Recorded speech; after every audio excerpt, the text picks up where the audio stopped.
commence. Bonjour à tous. Alors, pour ceux qui ont suivi cette chaîne depuis qu'elle existe, c'est-à-dire un petit peu plus d'un mois maintenant, vous savez qu'à la base, j'avais une autre chaîne avec un de mes amis. Bref, cette chaîne est morte. Vive la méthode de l'ours. Bien sûr, sur cette ancienne chaîne, j'avais des abonnés, et dont certains étaient très fidèles. Malheureusement, voilà, j'ai pas pu les avertir forcément que cette chaîne existait. Mais deux d'entre eux nous ont rejoints, à savoir Alain et un dont je ne connais pas le nom, mais c'est pas grave, c'est Pleure Papa. Et justement, c'est super important, parce que Pleure Papa m'avait demandé quelque chose sur l'ancienne chaîne, et j'avais tout préparé, mais c'est aussi la raison pour laquelle cette ancienne chaîne n'existe plus, c'est que la personne qui s'occupait du montage n'a jamais voulu le faire parce que c'était trop long. Voilà. Donc, quelle était cette demande? Eh bien, cette demande de Pleure Papa, c'est comment réussir à organiser son programme pour faire 10 répétitions de développé couché à 100 kg. C'est son objectif, c'est ce qu'il a envie de faire. Donc Pleure Papa, c'est quelqu'un qui a 45 ans, qui a subi un très gros accident de moto il y a 8-9 ans à peu près, donc il y a eu beaucoup de blessures, qui visiblement n'en a plus de séquelles. C'est quelqu'un qui a fait du sport à un bon niveau étant jeune, notamment du rugby, également du tennis de table. C'est quelqu'un qui mesure 1m72 pour 84 kg, qui me dit qu'il a des bras et des jambes courtes, donc des membres courts, et qui a un max au développé couché à 120 kg. Donc leur papa s'entraîne en home gym, alors ça, très bien, hein, je ne peux pas lui reprocher puisque je fais la même chose, avec pas mal de matériel. Qu'est-ce qu'on peut rajouter le concernant? Eh bien maintenant, peut-être l'analyse que je vais en avoir. Ah oui, si, son programme actuel, c'est le 5-3-1 de Jim Wendler, voilà, qui est un très bon programme selon moi. Après, on peut s'en lasser, on peut ne pas s'en lasser, peu importe. Bref. Donc déjà, on va analyser un petit peu toutes ces données. Première chose qui, moi, m'interpelle tout de suite, c'est attention, il y a eu une blessure. Il y a eu des problèmes au niveau des côtes, des problèmes au niveau de l'omoplate, des problèmes au niveau des poignets. Donc attention, il ne faut pas être pressé. Ça tombe bien, il n'a pas l'air d'être comme les petits jeunes d'aujourd'hui. Il ne commence pas un sport aujourd'hui pour être champion du monde dans l'année.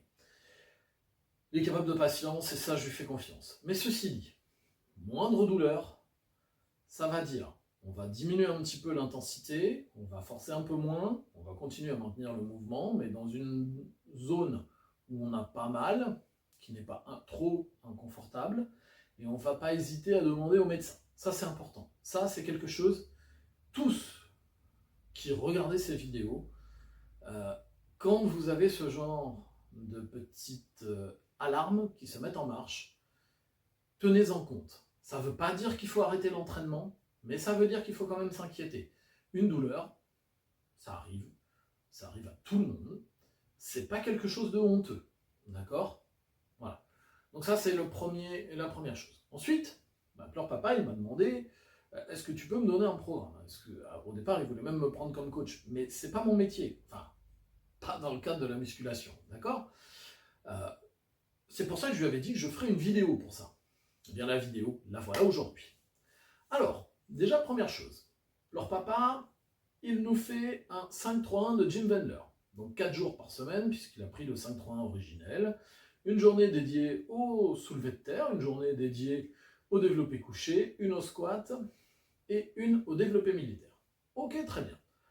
Alors, leur papa, il nous a dit qu'il était avec des membres courts, des bras courts, des jambes courtes. Donc déjà, et en plus, c'est vrai qu'il m'avait dit qu'il a l'air assez trapu. Donc je pense que c'est quelqu'un qui a une cage thoracique assez épaisse, d'accord? Comme il a des bras courts et une cage thoracique épaisse, voilà ce qu'on peut en déduire. C'est quelqu'un qui doit avoir des très bons bras, biceps, triceps assez développés, assez de force là-dedans. Des épaules qui potentiellement peuvent être bien développées aussi. En revanche, très potentiellement un retard au niveau des pecs, c'est-à-dire une difficulté à les développer, puisque bras courts, cage thoracique épaisse, on ne peut pas étirer de trop en bas. Donc, lorsqu'on va faire du développé couché à la barre, on va plutôt travailler avec nos triceps et nos épaules. Voilà, donc ça c'est le premier point. Deuxième point, du fait de sa morphologie, je dirais qu'il doit avoir un bon trapèze, mais des grands dorsaux qui ont peut-être du mal à se développer aussi. C'est-à-dire qu'il doit avoir une facilité au niveau de tout ce qui est tirage horizontaux, mais un petit peu plus de difficulté sur les tirages verticaux. Voilà. Pour ses jambes, jambes courtes par rapport à son corps, ça veut dire une capacité à rester beaucoup plus verticale au niveau de son squat. Donc, une capacité à recruter ses quadriceps plus que ses ischios et ses fessiers. Par conséquent, ça signifie qu'il a très probablement des très bonnes cuisses, des très bons quadriceps, mais en retard, une faiblesse au niveau des ischios et au niveau des fessiers. Alors attention à ça, faiblesse au niveau des ischios, le problème c'est que ça peut également, surtout pour quelqu'un qui fait du rugby, quoique si j'ai bien compris, il n'en fait plus maintenant, mais bon, je sais qu'il aime marcher, qu'il fait du cardio aussi pas mal, ça peut quand même entraîner des déséquilibres et donc des risques de blessures au niveau du genou. Je parle de risque, ça ne veut pas dire qu'il y en a, hein. N'oubliez pas, vous prenez votre voiture, vous avez le risque d'avoir un accident. Le risque il est faible, c'est comme ça. Donc vous n'aurez pas peur de prendre votre voiture. Et bien là c'est pareil, il ne faut pas avoir peur de faire de la muscu pour autant.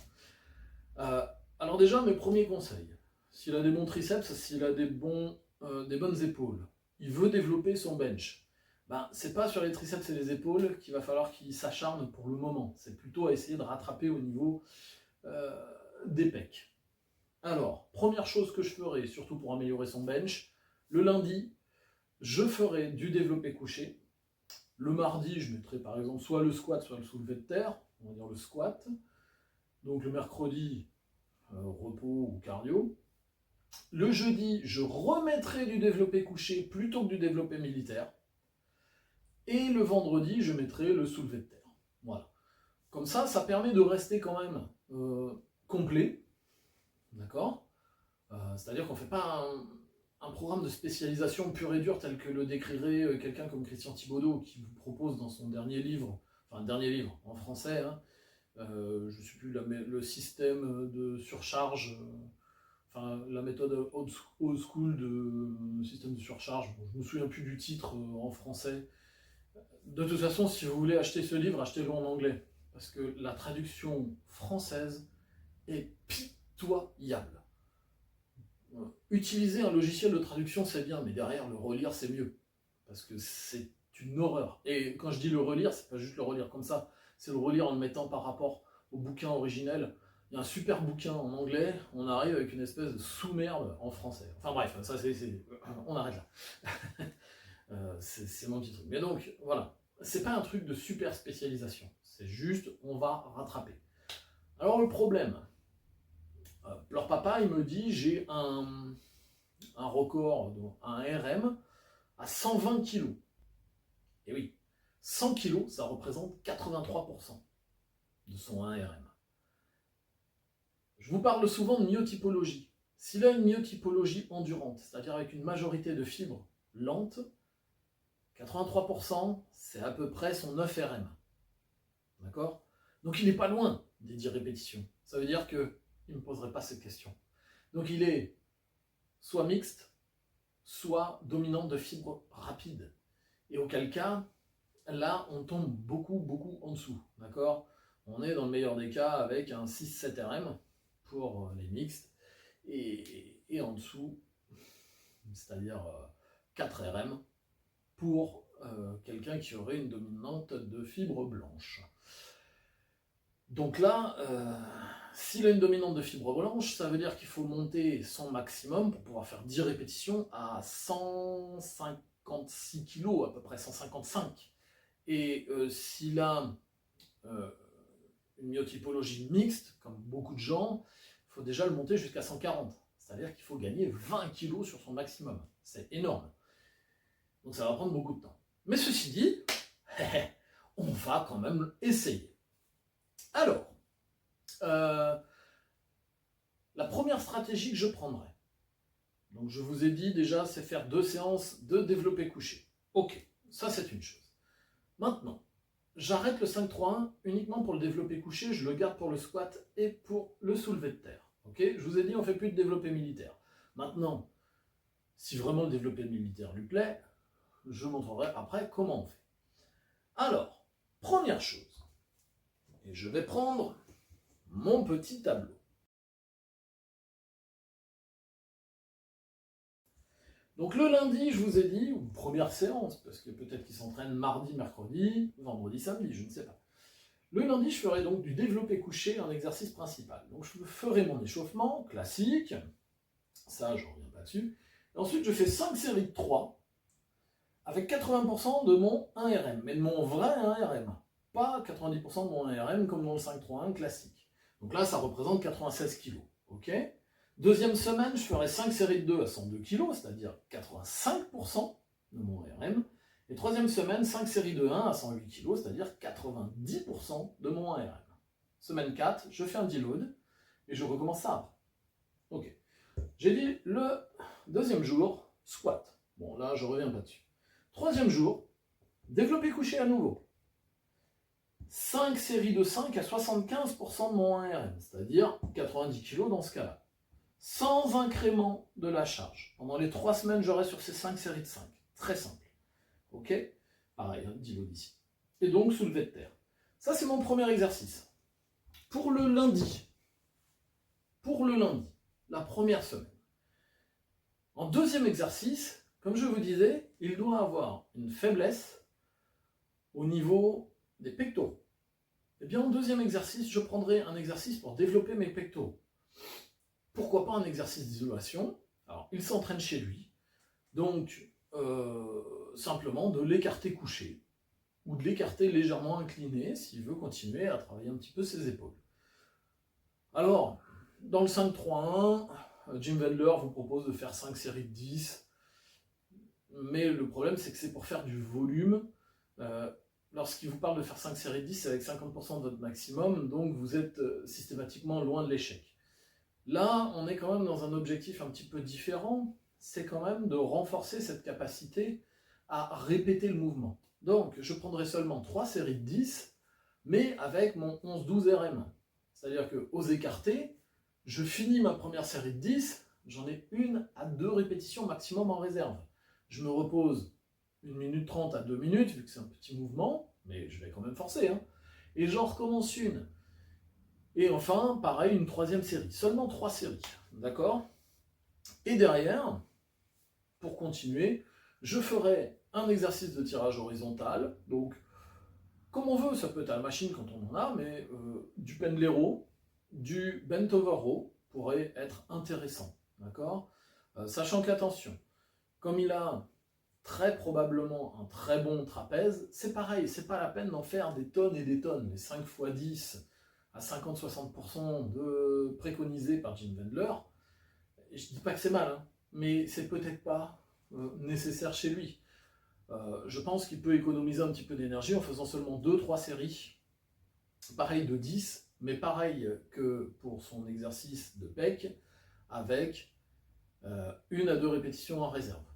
Et comme là, c'est un mouvement polyarticulaire, il peut se permettre de prendre 3 solides minutes entre chaque série.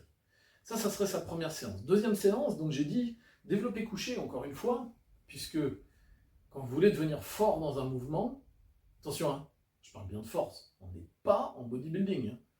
On est plutôt en développer notre force de manière générale. Quand on veut devenir fort dans un mouvement, il faut travailler souvent le mouvement pour que notre cerveau soit capable de recruter, notre système nerveux soit capable de recruter à fond toutes nos fibres directement.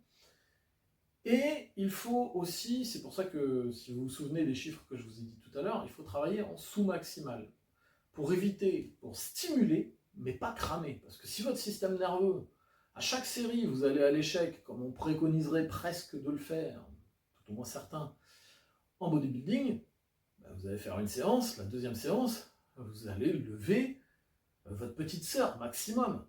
Vous ne pourrez pas travailler fort. Et ce n'est pas l'intérêt quand on cherche la force. Il faut s'habituer à lever des poids assez lourds.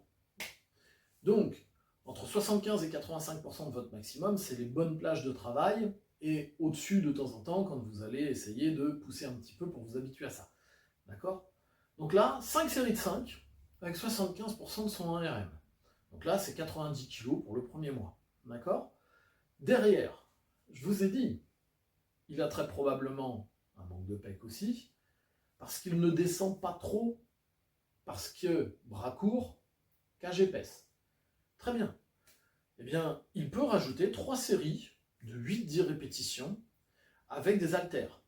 Et cette fois-ci, en essayant d'être pareil, à 2 répétitions de l'échec à chaque série, en se reposant ce qu'il faut entre chaque pour pouvoir rester là-dessus.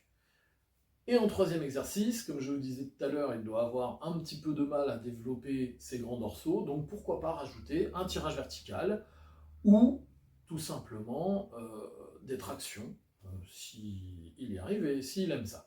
Pareil, pas la peine de s'enquiquiner, on est là pour du développé couché, 3 séries, ça peut suffire amplement. Après, s'il a envie de se faire plaisir, il peut monter jusqu'à 5, c'est pas le souci, mais bon, ça serait ma stratégie. Donc voilà ce que je conseillerais. Je ferai ça le premier mois, je ferai ma semaine de deload, un petit peu plus léger, c'est-à-dire que 5 x 5 à 70% le lundi et le jeudi. J'éviterai les exercices d'assistance, voilà, je garderai les exercices de dos quand même, mais pareil, plus léger aussi, c'est-à-dire que là je garderai 3-4 répétitions en réserve, hein, sans souci. Et une fois que j'ai fini ça, je ferai comme dans la méthode 5-3-1 de Jim Wendler. Mais pas tout à fait pareil. C'est-à-dire que je vais augmenter mon 1RM, mais je vous rappelle, là, on calcule sur le 1RM réel, pas le théorique, pas la façon dont préconise Jim Wendler. Hein. Donc là, je l'augmenterai de 2,5 kg, tout comme préconise Jim Wendler. Mais tous mes calculs seront refaits pour le deuxième mois sur ça, pas sur 90% de ça. Voilà, c'est aussi la grosse différence. C'est là pour amener à ça. Donc ça, je ferai ça au moins 2 mois. D'accord? Par contre, le deuxième mois, évidemment, si j'ai fait un écarté couché au premier mois, je peux faire un écarté incliné ou décliné. Ça peut être très bien aussi. Si le banc ne se décline pas, ben, on met un poids dessous les pieds du banc et ça le décline. Bon, il faut faire attention que si vous n'avez pas le pad pour bloquer vos pieds, pas glisser quand même, ça serait un petit peu couillon. Le jeudi, au lieu de faire du développé aux haltères, sur banc plat, je pourrais par exemple faire un développé couché décliné. Pareil, ça peut être intéressant pour cibler un peu plus. Ou alors, vu que leur papa a des barres à dips, pourquoi pas faire des dips? Là, je cherche 6-8 reps avec 2-3 répétitions en réserve. Et si je suis trop léger, je me leste. Voilà, ça permettrait déjà de gagner, je pense, de la force plus vite qu'avec la méthode de Jim Wendler, qui malheureusement ne permet de faire un mouvement qu'une fois par semaine. Donc là, déjà, on gagne un petit peu sur la fréquence. Ça, c'est le premier et le deuxième mois.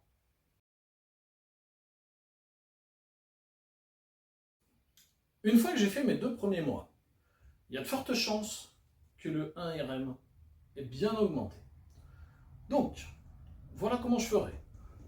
Je garderai toujours ma répartition développé couché, squat, développé couché, soulevé de terre. Ça, on n'y touche pas. Squat, soulevé de terre, toujours en méthode 5-3-1. Ça, c'est pas un souci. Ça permet aussi de varier un petit peu, hein, pareil. Par contre, attention, si vraiment tu as des gros quads et un petit peu de faiblesse au niveau des ischios, rajoute un travail d'ischio le jour de tes squats et rajoute un travail d'ischio le jour de tes soulevés de terre, de manière à compenser cette petite faiblesse-là. Et le jour des soulevés de terre, tu peux aussi rajouter des tractions en plus de celles que tu auras la veille par exemple. Ça t'en fait 2 jours d'affilée. Inverse les tractions avec le lundi, tu mets le pendlero le jeudi. Pendlero ou bent over row, au choix. Alors, cette fois-ci c'est un petit peu différent. On a fait 2 mois, on a augmenté, donc là on prend un 1RM théorique de 125 kg quand on arrive là. Eh bien la première semaine, je vais faire 10 répétitions à 80% de ces 125 kg. Donc 80%, ça fait 100 kg. Tiens, bizarre. Il va falloir faire 10 répétitions, mais je ne fais pas 10 répétitions d'affilée. Bon, je m'échauffe bien. Une fois que je suis bien chaud, je mets mes 100 kg. Je fais une répétition, 30 secondes de repos. Une deuxième répétition, 30 secondes de repos. Une troisième répétition, 30 secondes de repos. Jusqu'à 10. Ça s'appelle du cluster. À la différence que là, je fais une seule série de 10, mais avec 30 secondes de repos entre chaque répétition. La semaine suivante, je viens, cette fois-ci, faire 8 répétitions, 2 x 4, avec 45 secondes de repos entre chaque répétition, et j'en fais qu'une seule, mais à 85% de mon 1RM. Dernière semaine, je fais 6 répétitions à 90%, 90% c'est lourd, hein, avec 1 minute de repos entre chaque, sachant que 90%, sur la théorie, vous devez être à 2-3 répétitions maximales, en théorie. Hein. Donc en faire 6, ça commence à taper, et donc on prend 1 minute de repos, vous allez voir, c'est très court. Ça, c'est pour le lundi. Deuxième exercice que je mettrai le lundi, une fois que j'ai fait ça, comme vous voulez. Je prendrai là encore soit de l'écarté couché, soit de l'écarté décliné, soit de l'écarté incliné. Si j'avais la chance d'être dans une salle avec beaucoup de matériel, un pec deck ou du crossover à la poulie haute, milieu ou basse, peu importe, comme vous voulez, ça serait très bien aussi. D'accord ? Et là, comme j'ai dit pour mon ami Pleure Papa, vu que ici, je lui conseille de mettre aussi des tractions, les tractions, les mettre le lundi. Donc le jeudi, là, c'est un peu différent. Mon échauffement, je vais le faire en même temps que je fais mon premier exercice, mon premier travail. Je vais charger, plaque en plaque, je vais faire 10 répétitions à chaque fois. C'est-à-dire que si je commence, mettons que je sais que 10 répétitions, je peux les faire peut-être avec 80 kg par exemple, eh ben, je vais faire en sorte d'avoir au moins 5 séries de 10 avant. Donc 80, vous faites 70, 60, 50, 40, 30. Ben, je commence à 30. 30 kg, je fais 10 répétitions. Je mets 40. 10 répétitions. Je mets 50. 10 répétitions. 60, etc. Jusqu'à trouver... Alors peut-être qu'à la fin, je ne vais pas augmenter de 10 en 10, quand je vais sentir que ça va être dur. Mais je vais essayer d'aller trouver mon vrai 10 RM. D'accord ? En mettant de moins en moins à la fin. Je vais donc faire ma rampe et je vais trouver mon 10 RM. Une fois que je l'ai, j'enlève 5% du poids qu'il y a sur ma barre et je vais faire 2 séries avec ce nouveau poids. 2 séries de 10.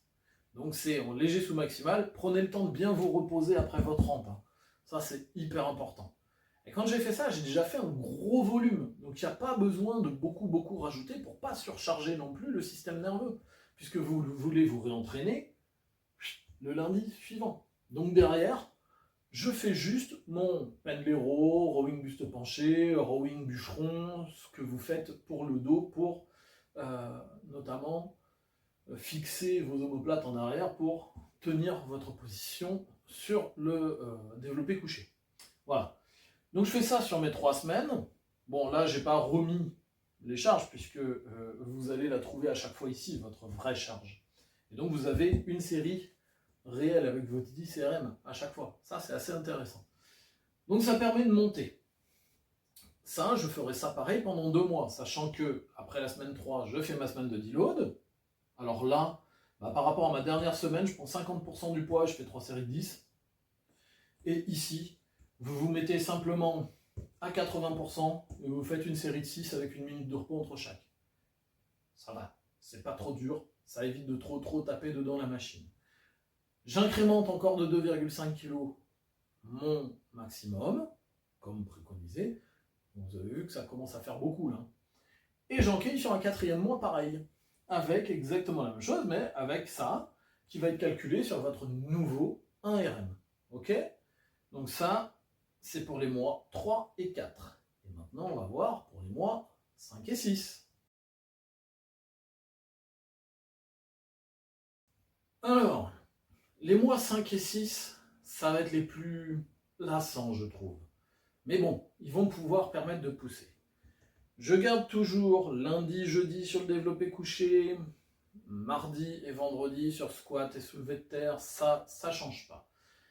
Et cette fois-ci, la séance du lundi et du jeudi vont être la même.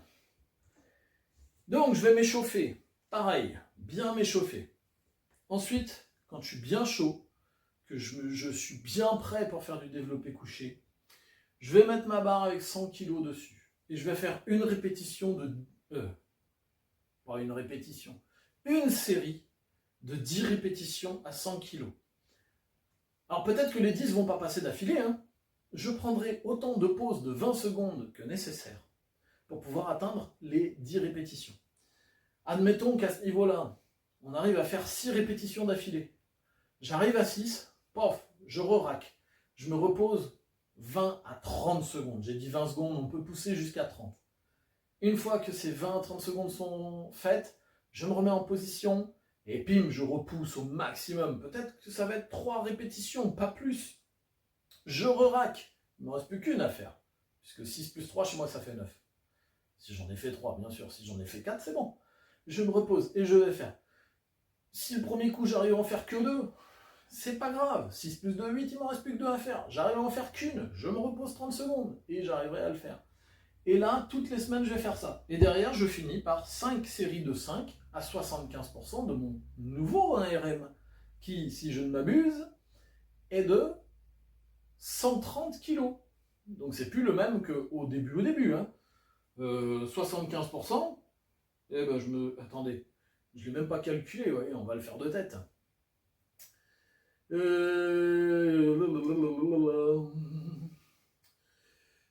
90 plus 7,5, ben ça fait 97,5. Donc on est très proche des 100, hein, ça nous fait travailler. Et on refait la même chose le jeudi. Donc là, attention, hein, la fatigue, c'est pour ça que j'ai mis qu'une seule série de 10. Elle peut être importante. Si elle est trop importante, alors dans ce cas-là, on ne fait pas les 5 x 5 à 75 le jeudi. On fait que la série de 10. Et derrière, on fait le dos, on fait les triceps, on fait les biceps, on fait ce qu'on veut, mais on ne retouche pas au développé couché ou au pec. Voilà, on fait ça 3 semaines. Deload. Alors là, le deload, je vais essayer de faire une série de 5 à 100 kg. Théoriquement, ça passe. Et je fais 5 séries de 5 à 70% derrière, seulement. Ce qui est déjà pas mal. Je réincrémente mon 1RM de 2,5 kg. Et je recommence ça une deuxième fois. Une fois que j'ai fait ça, alors soit j'ai réussi à faire mes 10 répétitions à 100 kg, et auquel cas, mission complete, comme on disait dans les jeux vidéo des années 80-90. Si ça ne suffit pas, on recommence depuis le départ. Alors je sais, ça fait beaucoup, ça fait 1 an, mais c'est ça le problème de la musculation et que beaucoup de gens ont du mal. Alors je dis pas que leur papa a du mal avec ça. Lui, j'ai bien compris que ça, il était parfaitement conscient du fait que ça pouvait être long. Mais pour tous les gens qui, eux, ne sont pas leur papa, sachez que c'est long. C'est un marathon, c'est un sport d'endurance, alors qu'en fait c'est un sport de force et d'explosivité, n'est-ce pas? Mais où il faut faire preuve d'énormément de patience. Donc voilà, comment je m'organiserais si j'étais leur papa pour atteindre cet objectif des 100 kg. Alors, comme il l'a vu, j'ai déjà fait une vidéo où j'ai montré que je passais 13 répétitions à 100 kg avec 1 à 2 reps en réserve. C'est essentiellement grâce au cluster que j'ai pu faire ça. Mais pour prendre quelques raccourcis, voilà le programme que je t'ai proposé. Maintenant, tu peux aussi à un moment rajouter un petit peu plus de travail sur les clusters. Je trouve que c'est un bon truc. Mais ceci dit, essaye déjà les 6 mois que je te propose et dans 6 mois, on va espérer que la chaîne existe toujours et que je sois toujours de ce monde, hein. Ça serait chouette. Tu me mettras un commentaire, soit sur cette vidéo, soit sur une autre, peu importe, pour me dire « Ah, j'en suis à tant de répétitions ». Voilà. Donc vous l'avez compris, pour tous les abonnés de cette chaîne, si vous avez des questions, vous les posez. Si vous voulez que j'essaye de me pencher sur une problématique que vous avez, je ne dis pas que je réussirai, mais je vais essayer d'y réfléchir. Comment moi je ferais pour pouvoir passer ce truc-là, et je vous dirai ce que je ferai à votre place. Et comme ça, vous aurez des idées pour essayer. En attendant, je vous souhaite à tous une très bonne journée. N'oubliez pas de liker, Si ce n'est pas encore fait, n'oubliez pas de vous abonner et d'activer la cloche des notifications, n'est-ce pas? Partagez cette vidéo, partagez toutes les vidéos d'ailleurs. N'hésitez pas à commenter, toujours dans le respect, la bonne humeur, la bienveillance, c'est évident, et en restant le plus poli possible. Et je vous dis à très bientôt pour une nouvelle vidéo. Allez, au revoir les amis.